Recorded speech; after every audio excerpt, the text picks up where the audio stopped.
Chapter 11 Part D. The two gentlemen, being inmates of the house, were summoned to say if they could throw any light on the matter. Neither of them knew anything about it.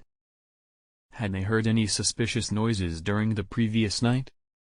They had heard nothing but the pattering of the rain.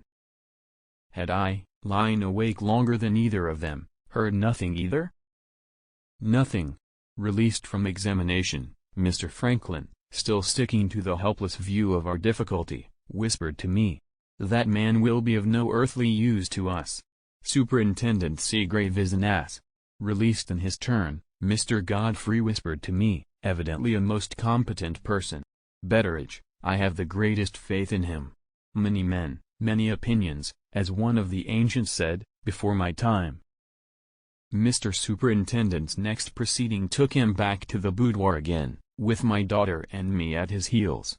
His object was to discover whether any of the furniture had been moved, during the night, out of its customary place, his previous investigation in the room having, apparently, not gone quite far enough to satisfy his mind on this point. While we were still poking about among the chairs and tables, the door of the bedroom was suddenly opened. After having denied herself to everybody, Miss Rachel, to our astonishment, walked into the midst of us of her own accord. She took up her garden hat from a chair, and then went straight to Penelope with this question. "Mr. Franklin Blake sent you with a message to me this morning?" "Yes, miss." "He wished to speak to me, didn't he?" "Yes, miss." "Where is he now?" Hearing voices on the terrace below, I looked out of window, and saw the two gentlemen walking up and down together. Answering for my daughter, I said, "Mr. Franklin is on the terrace, miss." Without another word, without heeding Mr. Superintendent, who tried to speak to her, pale as death, and wrapped up strangely in her own thoughts, she left the room, and went down to her cousins on the terrace. It showed a want of due respect, it showed a breach of good manners, on my part, but, for the life of me, I couldn't help looking out of window when Miss Rachel met the gentleman outside. She went up to Mr. Franklin without appearing to notice Mr. Godfrey, who thereupon drew back and left them by themselves. What she said to Mr. Franklin appeared to be spoken vehemently. It lasted but for a short time, and, judging by what I saw of his face from the window, seemed to astonish him beyond all power of expression. While they were still together, my lady appeared on the terrace. Miss Rachel saw her, said a few last words to Mr. Franklin, and suddenly went back into the house again, before her mother came up with her. My lady surprised herself, and noticing Mr. Franklin's surprise, spoke to him. Mr. Godfrey joined them, and spoke also. Mr. Franklin walked away a little between the two, telling them what had happened, I suppose, for they both stopped short, after taking a few steps, like persons struck with amazement. I had just seen as much as this, when the door of the sitting-room was opened violently. Miss Rachel walked swiftly through to her bedroom, wild and angry, with fierce eyes and flaming cheeks. Mr. Superintendent once more attempted to question her.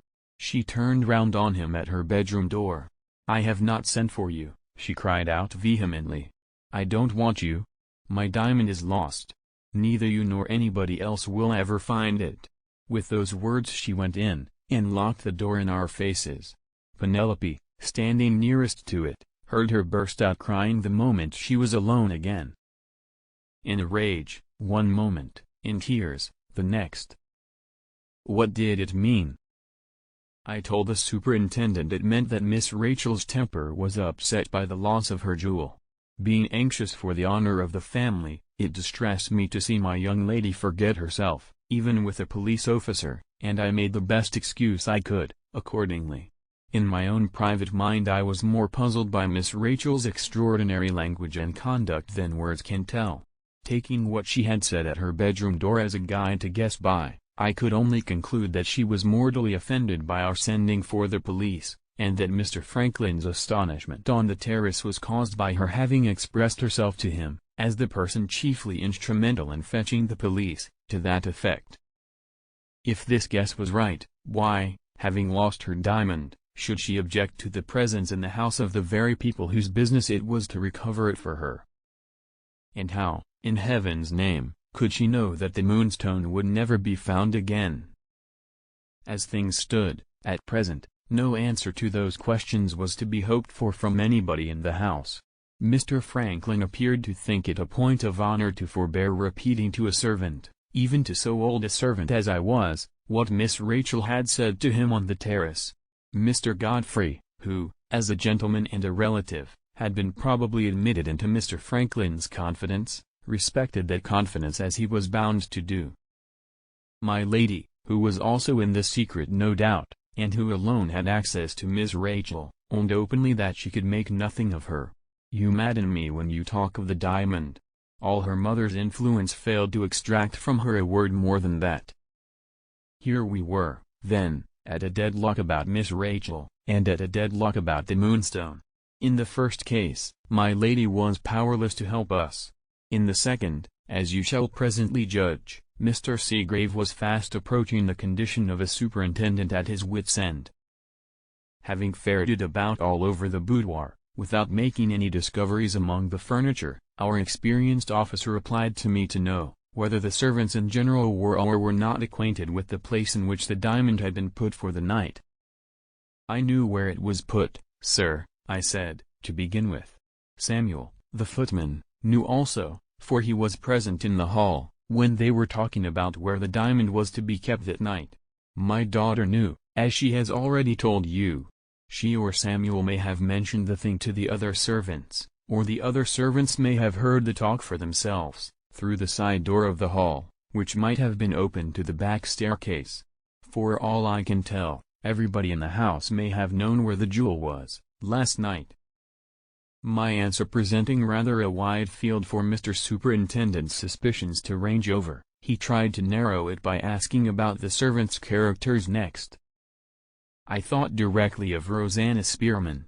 But it was neither my place nor my wish to direct suspicion against a poor girl, whose honesty had been above all doubt as long as I had known her. The matron at the reformatory had reported her to my lady as a sincerely penitent and thoroughly trustworthy girl.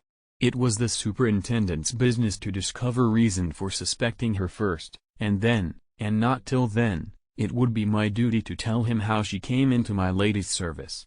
"All our people have excellent characters," I said, "and all have deserved the trust their mistress has placed in them." After that, there was but one thing left for Mr. Seagrave to do, namely, to set to work, and tackle the servants' characters himself. One after another, they were examined.